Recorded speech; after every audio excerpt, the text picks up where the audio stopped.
Akhirnya kita balapan di Imola untuk Emilia-Romagna Grand Prix dan kemungkinan besar akan menjadi terakhir kalinya. Jadi ya pastinya bakal kangen lah sama track ini. Namun ya mau bagaimana lagi jika mereka nggak kuat untuk nge-hold 2 balapan di Italia ya. Mungkin mereka juga nggak kuat karena Ferrari itu lagi peak komedinya ya. Makanya mau dihapus 1 balapan di Italia. Dan bagaimana balapannya? Menarik lah ya kata gue. Dan gue akan beri rating 4,25 dari 5. Balapan terakhir di Imola ini penuh dengan overtakingnya dan banyak strategi yang berbeda-beda nih. Jadi not bad lah, not bad. Oke lah, tanpa basa-basi, langsung aja gue bahas winners and losers Emilia-Romagna Grand Prix 2025.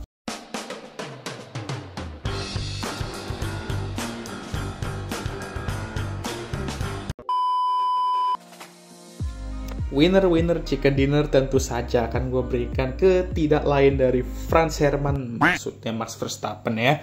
Sebenarnya ya dia dari awal tuh udah ngomong, kayaknya gue nggak usah pole lah ya, ambil posisi kedua atau posisi ketiga aja biar persentase pole to win gue nggak rusak kayak Charles ya kan.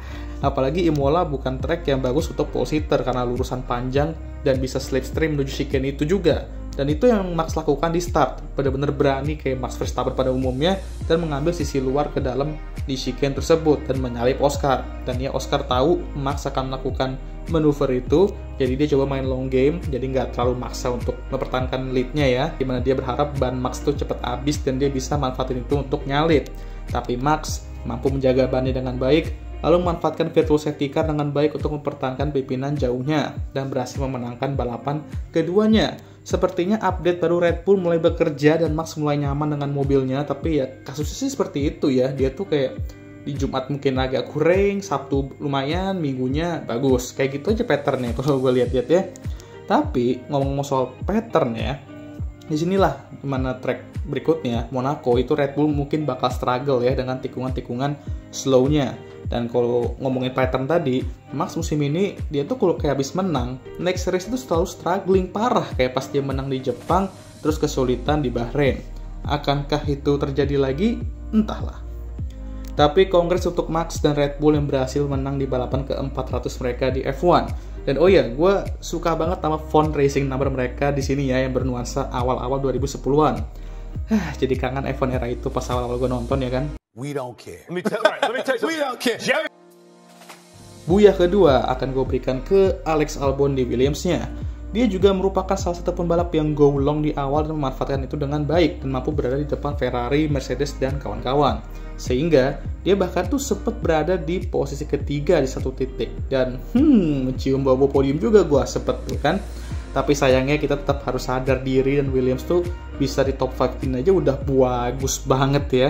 Bisa lebih tinggi lagi tapi sayangnya cekcokan sama Charles di akhir-akhir benar-benar merugikan untuk dia. Karena nggak hanya dia kehilangan potensi untuk menantang Oscar buat podium mungkin, tapi dia harus ngasih posisi keempatnya ke Lewis karena dia melebar saat berduel dengan Charles.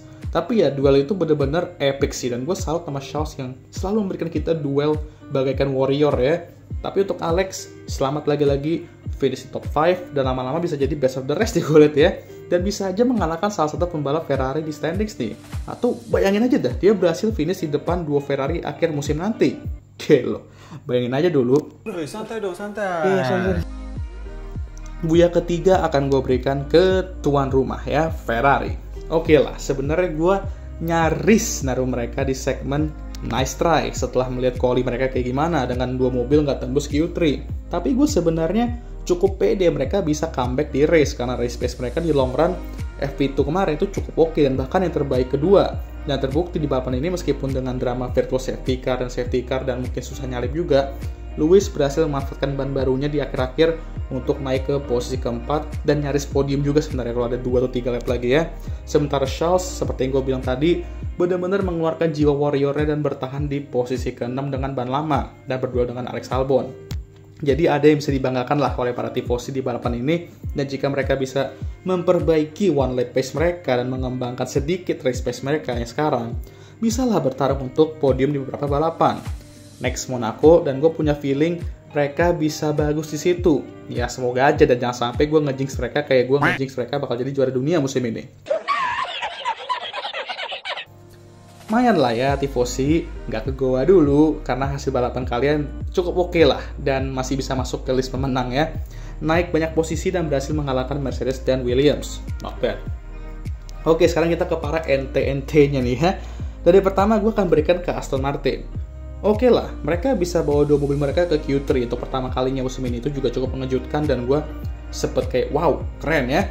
Tapi makin race-nya makin kesini ya, makin mundur mereka dan benar-benar gak ada pace sama sekali. Sampai-sampai Nando ngamuk ya kan, udah lama banget nggak ngeliat setantrum itu di tim radio. Sabar bang, udah positif kok update Aston Martin di sini, dan cuman ya race pace mereka tuh emang masih jadi PR, kelihatan banget dari free practice long run kemarin mereka. Tapi sayang sekali puasa poin Nando masih terus berlanjut ya. Nyaris nyalip Yuki di akhir-akhir untuk 1 poin itu. Cuman nice try lah ya, sesuai kayak NT ini. Lalu Lance Stroll, ya sama lah. Entahlah apa yang terjadi ke pace mereka di balapan kemarin, kok makin kesini makin mundur ya kan. Tapi gue excited sebenarnya sama tim ini sekarang ya. Udah lama juga sih gue nggak sekaget itu sama mereka. Kok tiba-tiba bisa tembus Q3 dua-duanya ya kan. Udah gitu pakai medium pula kan. Udah lama tuh gue nggak se-excited itu sama mereka. Terakhir kali itu di 2023 dimana mereka tuh lagi bagus-bagusnya. Dan siapa tahu ini bisa jadi awal kebangkitan mereka. Atau ya ini cuma one off aja dan memang harus nunggu Niwi musim depan. NT kedua akan gue berikan ke Andrea Kimi Antonelli. Nah sebenarnya sama kayak beberapa pembalap, Kimi merupakan salah satu pembalap yang go long dan berhasil memanfaatkan virtual safety car untuk dapat track position. Namun sayang setelah pit stop, pace dia menurun dan kena salib sama Lewis Hamilton. Lalu tibalah cherry busuk di atas kue basinya di mana dia mengalami masalah mobil dan harus DNF di home race pertamanya. Sayang sekali, karena dia tuh wholesome banget sih kemarin, bisa ajak teman-teman sekolahnya masuk paddock dan anggapannya kayak study tour ya kan. Study tournya ke paddock F1 Mercedes dong. Gua study tour dulu ya, diajak ke Taman Mini, ke Kota Tua tuh, jauh-jauh tuh Cimory dulu ya. Itu gua udah seneng banget loh dulu ya. Bedah, ini main ke paddock F1 udah beda level kali bah. Tapi ya sayang banget karena Kimi sendiri lahir di Bologna, ya dimana ini daerah kampung kelahiran dia juga, Emilia Romagna. Tapi dia malah DNF. Udah lah gak masuk poster race week, sekarang gak masuk ke garis checkered flag. NT untuk Kimi. Masih ada Monza untuk di Redemption ya. NT ketiga akan gue berikan ke si Ono Franco Colapinto. Tapi bang, kan baru balapan pertama dia di Alpine. Jangan keras-keras lah. Sorry, gue harus keras dan tetap kekeh sama perkataan gue kemarin di video gue bahas dia. Udah bikin gaduh, bikin rame, secepat itu gantiin Jack Doohan, dan ujung-ujungnya gak ada target yang ditetapkan Flavio tercapai di balapan ini. Oke, kita sedikit lunak ya, walaupun gue bilang kekeh, tapi gue akan sedikit lunak dulu, karena ini masih balapan pertama dia di Alpine. Tapi crash di qualifying kemarin bener-bener gak perlu banget lah. Ini ya sebenarnya Alpine tuh mau Franco hindarin jauh-jauh gitu, jangan sampai terjadi. Tapi ya sayangnya, hanya butuh 1 ronde untuk dia crash. Di balapan benar-benar nowhere juga pace-nya, tapi oke lah, anggap aja ini demo dulu. Next-nextnya dia harus step up. Karena kalau dia nggak step up dan nggak mencapai target yang ditetapkan Flavio, ya siap-siap aja British Grand Prix nanti Paul Aron yang naik ya kan. Alah, nggak mungkin. Nanti base and Stone Alpine diserbu sama tsunami Argentina ya kan. Dan bisa aja apa sosmed mereka nanti hilang semua loh bang.